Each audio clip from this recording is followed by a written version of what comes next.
નમસ્કાર, સ્વાગત છે આપ સૌનું।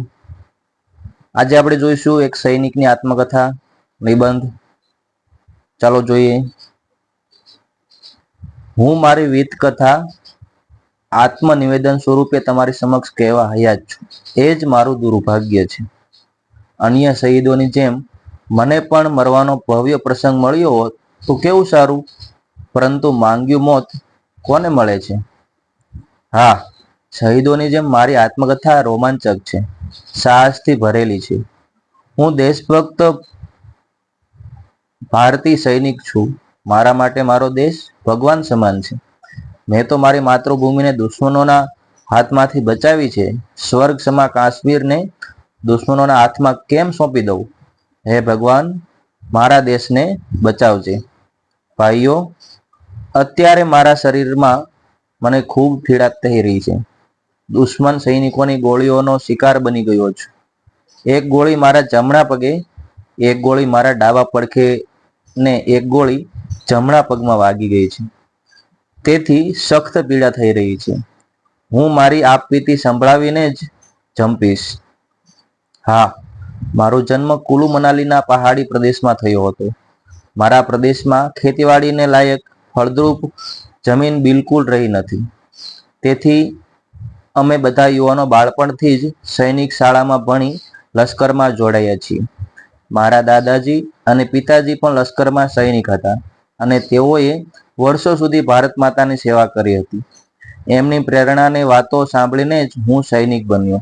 ઘોડેસવારી, પાણીમાં તરવું, તોપ બંદૂક, રાઇફલ શીખી મેં તાલીમ મેળવી, મોટર ટ્રક ડ્રાઈવરનું પ્રમાણપત્ર મેળવ્યું, યુદ્ધ માટેની તમામ ગતિવિધિ જાણી લીધી, નકશાઓ દ્વારા યુદ્ધ સ્થળોની જાણકારી મેળવી લીધી।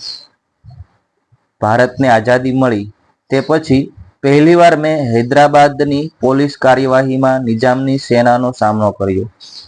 એ પછી કેટલાક વર્ષો શાંતિપૂર્વક પસાર થયા। ત્યાં એકાએક ચીનના લશ્કરે ભારતની ઉત્તર સીમા પર ભારે હુમલો કર્યો।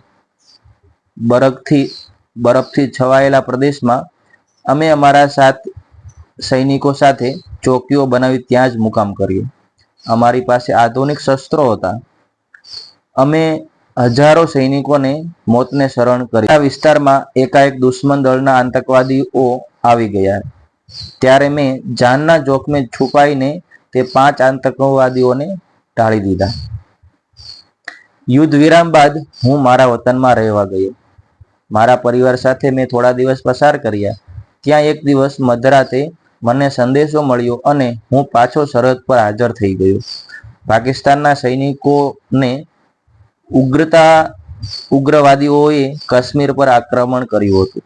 દેશની રક્ષા માટે હું મારી આહુતિ આપવા તૈયાર થઈ ગયો। કારગિલમાં રહી મેં હજારો પાકિસ્તાની સૈનિકોનો સામનો કર્યો। ત્યાં અચાનક મને 3 ગોળીઓ વાગી ગઈ। હું બચી ગયો। ડોક્ટરે દોડીને આવી મારો ઈલાજ કર્યો। મારી વીરતા બદલ ભારત સરકાર મને વીર ચક્ર એનાયત કરી બિરદાવ્યો। હવે તો આ શરીરમાં યુવાની જેવી તાકાત રહી નથી।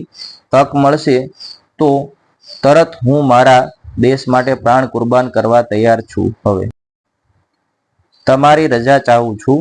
મને અમર શહીદી ના મળી એ વાતોનો અપાર ખેદ છે। જય જવાન, જય કિસાન, मेरा भारत महान। शहीदों की चिताओं पर लगेंगे हर बरस मेले, वतन पे मरने वालों का यही बाकी निशा होगा। આનાથી વિશેષ અમારા જીવનની ધન્યતા કઈ હોઈ શકે? આશા રાખીએ કે આ એક સૈનિકની આત્મકથા નિબંધ આપ સૌને ઉપયોગી સાબિત થશે, ઉપયોગી નીવડશે। મળીશું નવા વિડીયો સાથે, નવા ટોપિક સાથે। ત્યાં સુધી જય હિન્દ, જય ભારત।